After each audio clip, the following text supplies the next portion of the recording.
شفاعتهم لكل حول من الأول مختتم يا ربي مصطفى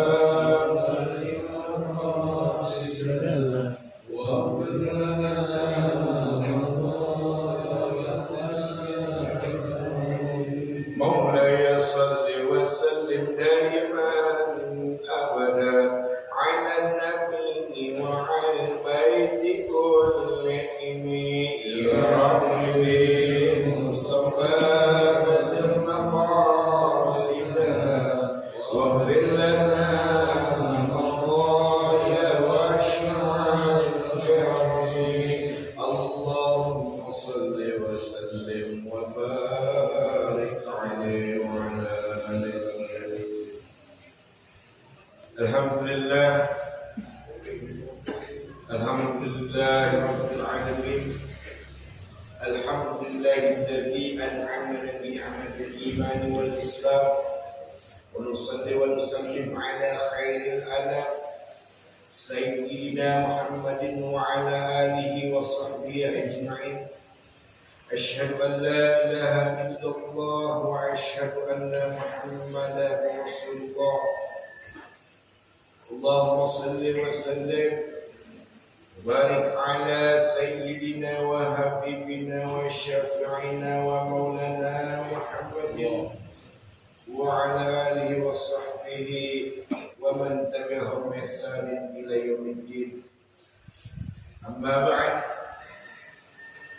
Allahumma 'allimna ma yanfa'una wanfa'na bima 'allamtana وزدنا علما اللهم إنا نسألك الهدى والتقى والعفاف والغنى سبحانك لا علم لنا إلا ما علمتنا إنك أنت العليم الحكيم رب اشرح لي صدري ويسر لي أمري واحلل عقدة من لساني يفقهوا قولي ربنا آتنا من لدنك رحمة وهيئ لنا من أمرنا رشدا ربنا زدنا علما وألحقنا بالصالحين رب أعوذ بك من همزات الشياطين وأعوذ بك رب أن يحضرون صدق الله العظيم. Segala puja dan puji hanya milik Allah Rabbul Alamin.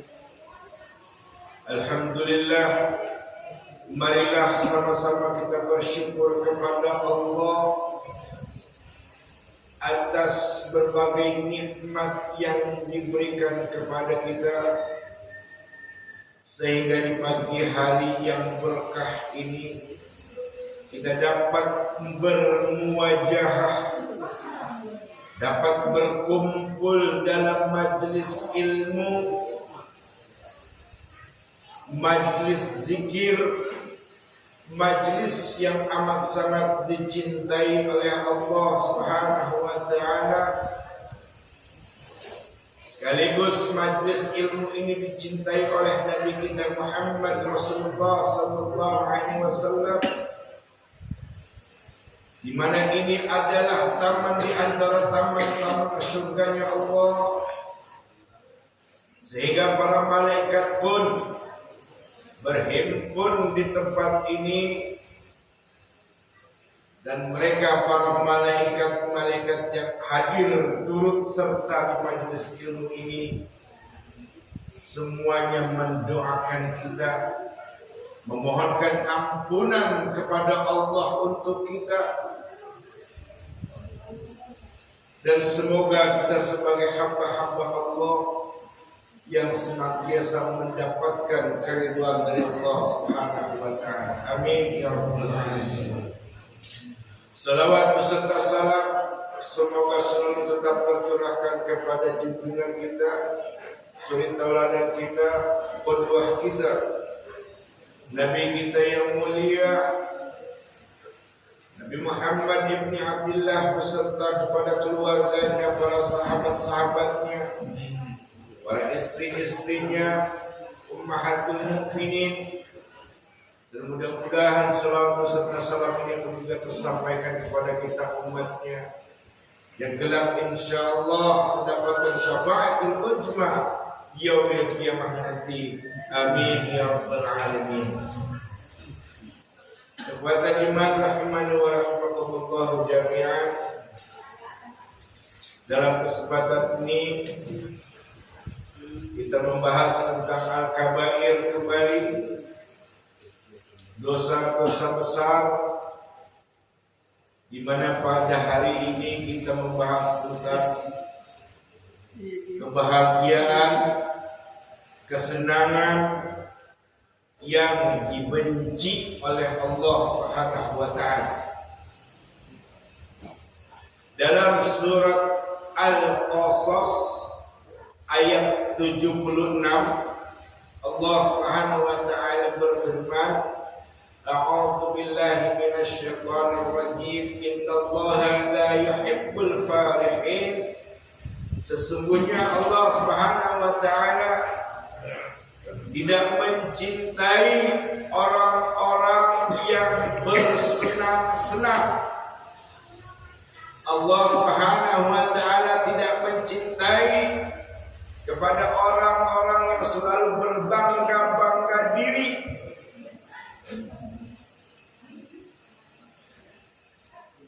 Ikhwatul iman, meskipun sebetulnya bahagia, senang, gembira itu tidak selamanya mudarat. Karena saya yakin kita semua pasti pengen senang, pengen bahagia,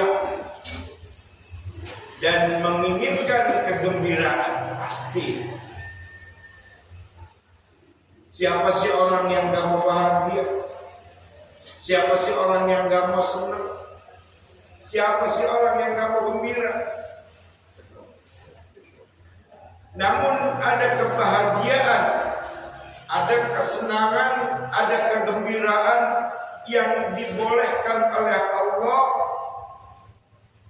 Ada pula kesenangan, kegembiraan, kesenangan juga yang dibenci alias tidak dibolehkan oleh Allah Subhanahu wa taala. Ini tergantung apa boleh dan tidak diperbolehkannya itu. Jadi kebahagiaan, kesenangan tergantung boleh dan tidaknya karena apa.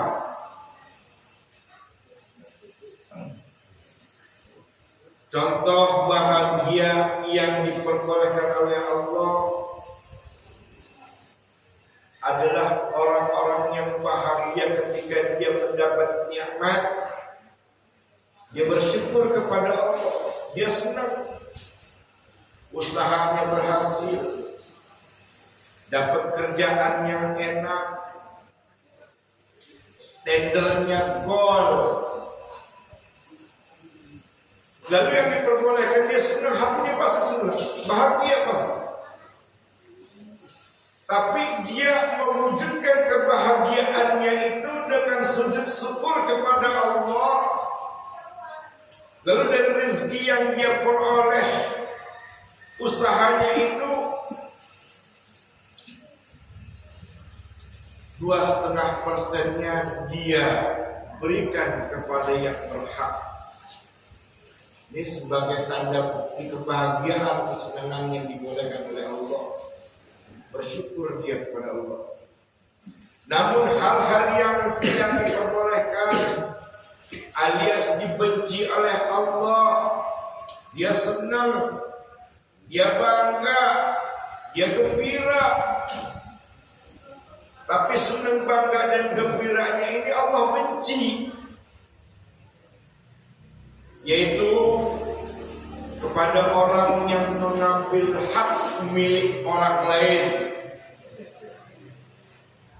Kemudian dia menang main judi. Orang kalau menang main judi pasti senang. Girang banget, besok dia main lagi. Tapi senangnya itu, gembiranya itu dibenci sama Allah. Lalu orang yang punya harta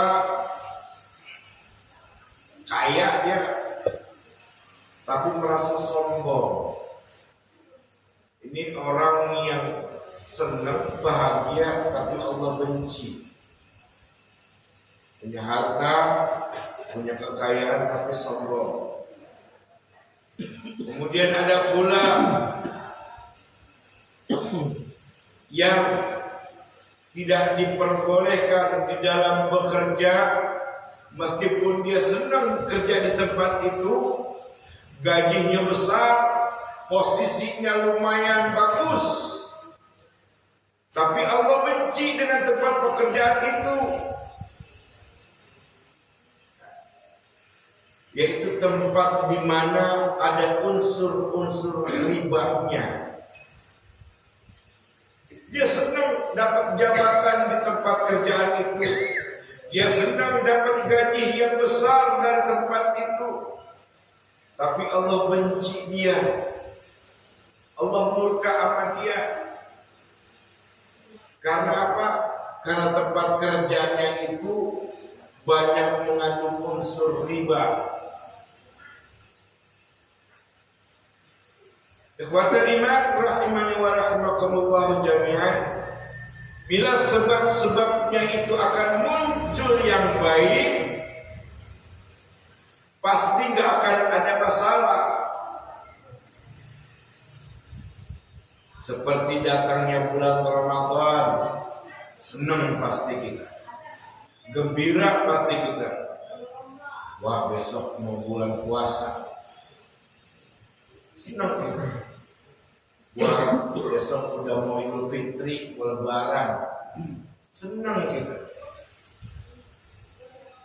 Ini senang yang dibolehkan. Sebagaimana yang disabdakan oleh Nabi SAW dalam hadis riwayat Imam Muslim, kata Nabi, lisaimi farhatan. Orang yang berpuasa itu punya dua kebahagiaan. Farhatun inda fitri wa farhatun inda liqa'i rabbih. Bahagia yang pertama ketika berbuka puasa atau masuknya Idul Fitri, pasti bahagia dan senang semua umat manusia. Sebab bahagia yang kedua adalah bahagia ketika bertemu dengan Allah Subhanahu wa ta'ala. Nah, umat iman, sampai dengan saat ini kita masih ditakdirkan oleh Allah sebagai seorang muslim, sebagai seorang yang beriman, yang dilahirkan oleh orang tua kita di negeri yang mayoritas muslim. Kita termasuk orang yang dijadikan oleh Allah sebagai seorang yang muslim.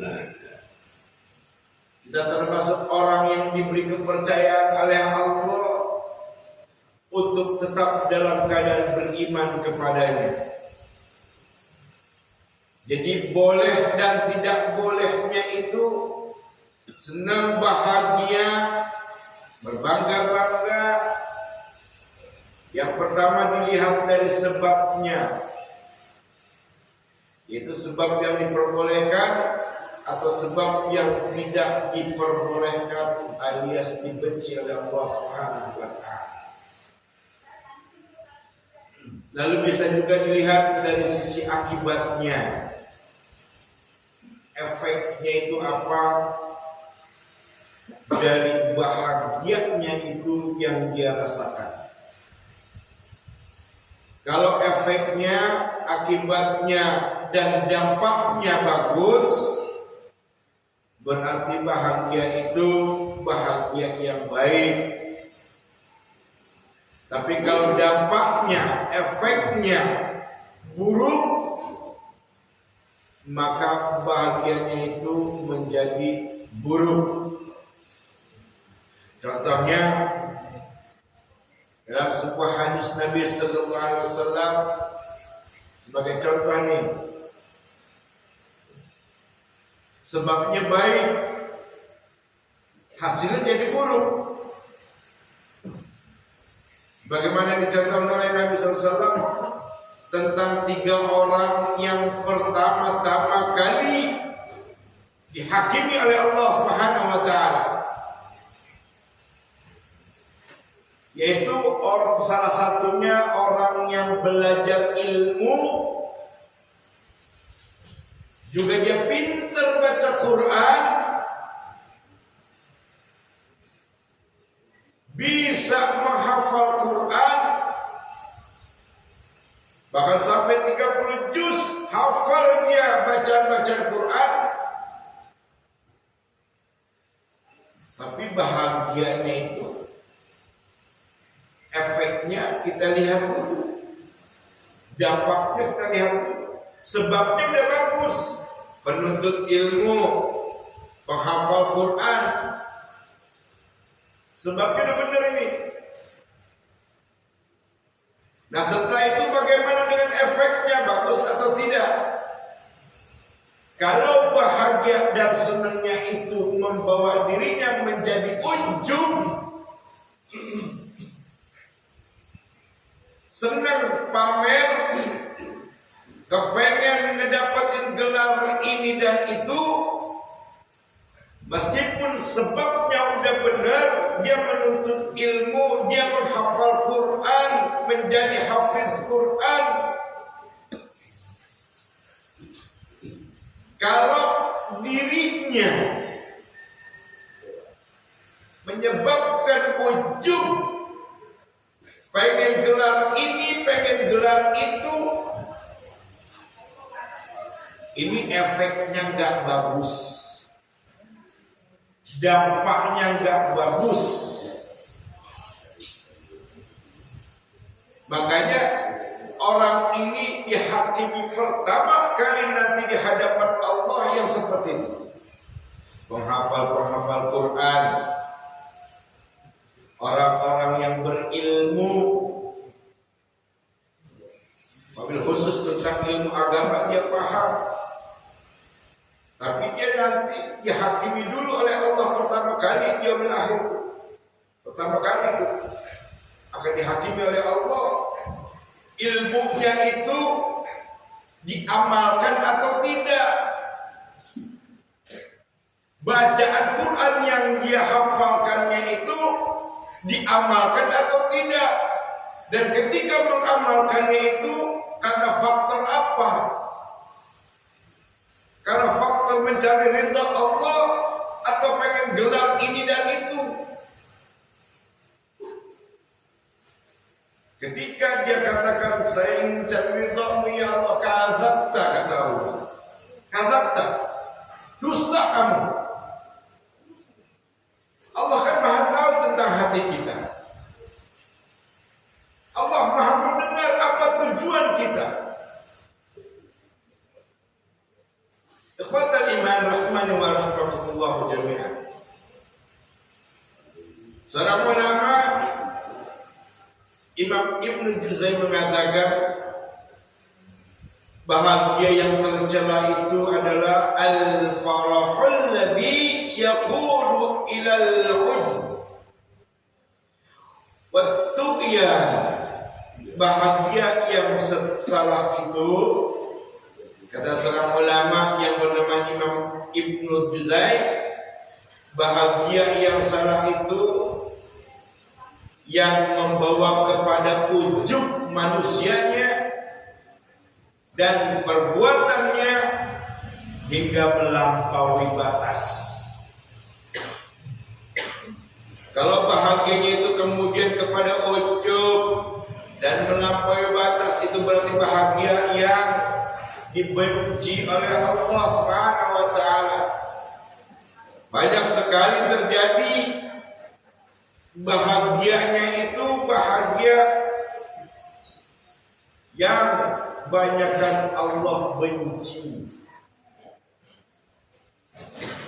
Ikhwatal iman rahimani wa rahmatullah jami'an.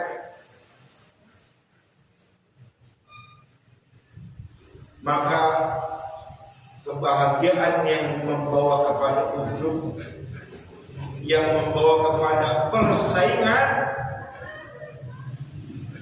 sesuatu hal kebahagiaan, kesenangan yang dilarang oleh Allah Subhanahu wa taala. Allah Subhanahu wa taala berfirman dalam surat Al-Insyiqaq ayat 2 ayat 10 sampai dengan 13. Allah katakan dalam firman-Nya, A'udzubillahi minasyaitonir rajim. Wa amma man utiya kitabahu wara'a zahrihi. Dan adapun orang yang catatan amalnya diberikan oleh Allah dari arah belakangnya, fasawfa yad'u thubura, maka dia akan berteriak dengan berkata, celakalah aku, wa yasla sa'ira, dan dia akan masuk dalam api yang menyala-nyala, yaitu neraka. Karena sebab apa? Allah katakan selanjutnya, innahu kana fi ahlihi masrura. Itu karena dulunya ketika di dunia orang itu bersama dengan keluarganya, bersama dengan kaumnya, selalu bergembira, selalu bersenang-senang. Ini ancamannya dari Allah nih. Orang yang selalu bergembira, selalu bersenang-senang, sehingga menjadikan hatinya lupa kepada Allah. Hatinya tidak mengingat akan Allah, dan hatinya tidak merasa takut akan ancaman Allah. Terus dia berbangga-bangga, terus dia bersenang-senang, terus dia bermegah-megahan terhadap hartanya. Diancam oleh Allah dengan dimasukkan ke dalam neraka yang apinya berkobar-kobar sambil menyala-nyala. Ikhwatal iman, rahmani wa rahmatullah jami'an. Ibnu Katsir mengatakan, la yufakkir fil awaqib wa la yakhafu mimma amamahu. Orang kalau bahagia itu, kata Imam Ibnu Katsir, kalau orang yang sedang bahagia, yang lagi senang, yang lagi gembira, biasanya itu sering lupa, kata Ibnu Katsir. Sering lupa, terlalu berlebihan, meluapkan kebahagiaannya, yang akhirnya menjadi lalai, menjadi lupa. Yang seperti ini bisa melalaikan dirinya dari Allah, lupa kepada Allah Subhanahu wa taala. Saking girangnya, saking senangnya, saking gembiranya, banyak. Saking girang, saking senang, saking gembira, sampai lupa masalah subuh. Ya, tinggal salat subuh. Itu saking senangnya, saking girangnya.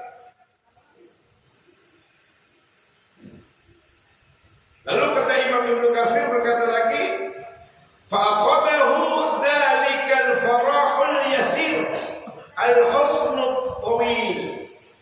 Maka kebahagiaan yang seperti itu, yang di dalam kebahagiaan itu menjadikan dirinya lupa kepada Allah, lupa dengan kehidupan akhiratnya, yang akhirnya kebahagiaannya itu yang sedikit itu kemudian akan datang kesedihannya yang panjang. Akibat dari bahagianya dia, senang-senangnya dia yang sedikit itu, berakibat nanti akan mendapatkan kesedihan yang panjang. Dunia ini hidup sebentar. Sekarang yang sudah umur 50 tahun atau 60 tahun, berarti tinggal 3 tahun lagi. Kalau diukur dengan umur Nabi Muhammad SAW, siapa di antara kita yang umur 60 atau 61, apalagi 62 misalkan, Udah dikit lagi, udah final itu. Kalau diukur dengan umur Nabi, kalau yang umurnya 62, 63, siap-siap. Tapi kalau ada orang yang udah umur 60 tahun, ya, yang lupa sama Allah, sering lupa sama Allah, nggak ingat akhiratnya. Sering saya lihat di mana-mana umat udah tua pakai celana jeans, ya, pakai celana jeans, pakai kaos, kacamata hitam, sering banget saya lihat begitu. Umur udah tua, nggak ada pantas-pantas, saya katakan dalam hati saya nggak ada pantas-pantas, sudah tua begitu. Setelah pakai celana jeans, kadang-kadang pakai training lagi, jalan. Harusnya kan umur-umur seperti itu tuh banyak-banyak duduk di tempat zikir, di masjid, gitu, banyak-banyak beribadah kepada Allah, ingat-ingat mati lah. Karena kuburannya dan aku menunggu dia itu sebetulnya kuburannya pun dia nggak sadar aja. Kita juga sebetulnya ini sedang mendatangkan kematian. Hidup kita ini sedang menuju kematian sebetulnya. Jadi kuburan itu mah nggak kemana-mana, kita yang datangin kuburan sebetulnya. Mungkin kita suka nggak sadar, nggak menyadarkan diri kalau diri kita tuh bakal mati. Suka nggak sadar kita. Padahal hidup ini untuk mati, pasti mati lagi. Allah katakan dalam Quran itu, "Kullu nafsin dha'iqatul maut." Setiap yang berjiwa pasti mati. Kita selalu menjauh dari kuburan, tapi akhirnya kita mendekati kuburan, bahkan masuk dalam kuburan. Kalau udah begitu, apa yang mau dibanggain? Apa yang mau disenengin? Kalau hidupnya maksiat dan berdosa kepada Allah, saking girangnya, saking senangnya, saking bahagianya, kebablasan. Semua sholat-sholat yang Allah perintahkan ditinggalin. Kehidupan dunia ini cuma sebentar, tapi yang sebentar ini harusnya nggak perlu diisi dengan banyak ketawa. Hidup dunia yang sebentar ini nggak boleh dibanyakin dengan candaan. Justru Allah Subhanahu wa taala menunjukkan tentang penghuni surga, penduduk surga. Allah kasih tahu nih tentang orang-orang penduduk surga nih. Ketika di surga itu, kata Allah, mereka saling bertanya. Orang-orang penduduk surga saling bertanya. Kata Allah Subhanahu wa taala, Allah ceritakan. Kata mereka penduduk surga, "Inna kunna qablu fi ahlina musyfiqin." Kami dulu ketika hidup bersama keluarga kami, sama kaum kami itu orang yang musyfiqin. Musyfiqin itu orang yang banyak takutnya. Takut akan azab Allah maksudnya. Ini diceritain sama Allah, orang-orang penduduk surga itu semua pada bicara begitu. Kenapa bisa masuk ke sini? Kenapa Allah sampai ridho antum masuk ke sini? Dia ngomong dulu waktu saya hidup sama keluarga saya, sama teman-teman saya, kaum saya, kami ini orang-orang yang banyak takutnya kepada Allah, takut sama ancaman azab Allah. Mestinya kan seorang muslim seperti itu. Sekalipun sedang dalam keadaan bahagia, sedang dalam keadaan senang, semua rasa senang dan bahagianya itu harus tetap diimbangi dengan rasa takut kepada Allah. Karena sebagian ulama mengatakan, bila seorang mukmin, seorang waliullah, jika dia mendapatkan nikmat yang lebih dari Allah, dia justru merasa khawatir, merasa takut. Kalau nikmat-nikmat yang Allah berikan itu secara berlebihan sama dia khawatir nanti ibadahnya akan berkurang kepada Allah saking senangnya. Jadi seorang mukmin, seorang wali Allah, ketika mendapatkan banyak nikmat bukan bahagia, bukan senang-senang, justru malah dia semakin takut kepada Allah. Kalau dia nanti tidak bisa menjalankan nikmat itu dengan benar. Itu yang dikhawatirkan oleh wali Allah. Kadang-kadang kebalikannya begitu. Saking diberikan banyaknya nikmat oleh Allah, apapun diberikan oleh Allah, dengan sombongnya dia berkata, ini hasil usaha saya, ini hasil kerja keras saya. Jadi wajar saya nikmati kesenangan ini. Wajar kalau saya nikmati harta yang saya miliki. Kadang-kadang kenapa seperti itu? Atau dalam hal yang lainnya. Contoh misalkan seperti seorang asatidz, seorang guru, seorang pengajar dalam majelis ilmu, seorang dai, seorang ulama. Ketika dia mendapatkan nikmat, punya murid banyak, punya pengikut banyak, senang dia, bangga dia. Tapi senang dan bangganya itu bukan untuk mencerminkan dirinya menjadi ujung. Banyak muridnya, banyak pengikutnya, banyak jamaahnya. Bukan berarti seorang ustaz, seorang pengajar ilmu itu harus menjadi ujung. Kalau dia berbangga-bangga diri karena jamaahnya banyak, pengikutnya banyak, pendengarnya banyak kalau setiap majelis dia, lalu dia timbul ujung, maka Allah membenci dia. Allah benci dia. Ikhwatal iman rahimani wa rahmatullah jami'an.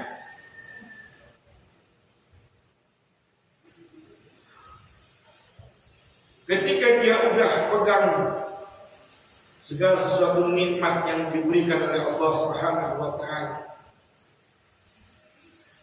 lalu dia bangga dan dia senang.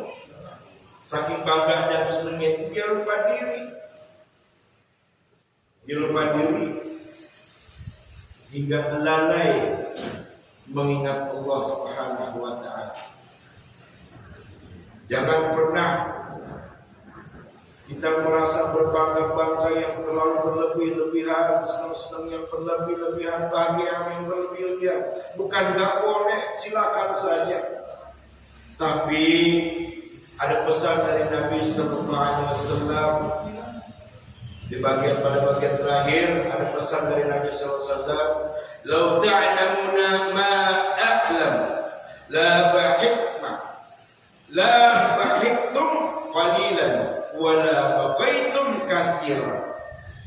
Seandainya kalian itu tahu apa yang aku ketahui, kata Nabi Sallallahu Alaihi Wasallam, seandainya kalian tahu apa yang aku ketahui, maka pasti kalian itu akan lebih sedikit tertawa dan lebih banyak menangis. Kenapa Nabi mengatakan demikian? Karena Nabi SAW diberi petunjuk oleh Allah. Banyaknya penghuni neraka, banyaknya penghuni yang diazab oleh Allah itu adalah kebanyakan mereka orang-orang yang ahli tertawa, orang-orang yang suka bercanda, orang-orang yang selalu ajak ketawa. Itu mereka kebanyakan penghuni neraka, kata Nabi SAW. Kenapa? Dari guyonannya, dari candaannya, dari ketawanya itu Allah benci. Allah benci. Makanya Nabi katakan demikian, kalau kalian tahu apa yang aku ketahui, maka pasti kalian akan lebih sedikit ketawa, lebih sedikit bercanda, dan pasti banyak menangis kalian, kata Nabi SAW. Hadis ini sahih diriwayatkan Imam Bukhari dan Imam Muslim. Seorang mukmin yang benar, seorang mukminat yang benar, kata ulama, dikatakan banyak-banyaklah bertafakkur, banyak-banyaklah muhasabah diri, banyak-banyaklah mengingat Allah, banyak-banyaklah berzikir, banyak-banyaklah beristighfar kepada Allah. Bila ingin selamat hidupnya, bahagia boleh saja, senang boleh saja, asalkan efek dan dampaknya itu tidak dalam kebencian Allah Subhanahu wa taala. Ini saja yang bisa Al-Fakir sampaikan. Mohon maaf apabila masih banyak terdapat kekurangan, kekhilafan dan kesalahan. Al-Fakir mohon ampun kepada Allah dan Al-Fakir mohon dibukakan pintu maaf yang seluas-luasnya. Barangkali ada yang ingin bertanya sebelum ditutup, silakan. Asyhadu an la ilaha illa anta astaghfiruka wa atubu ilaik. Assalamualaikum warahmatullahi wabarakatuh.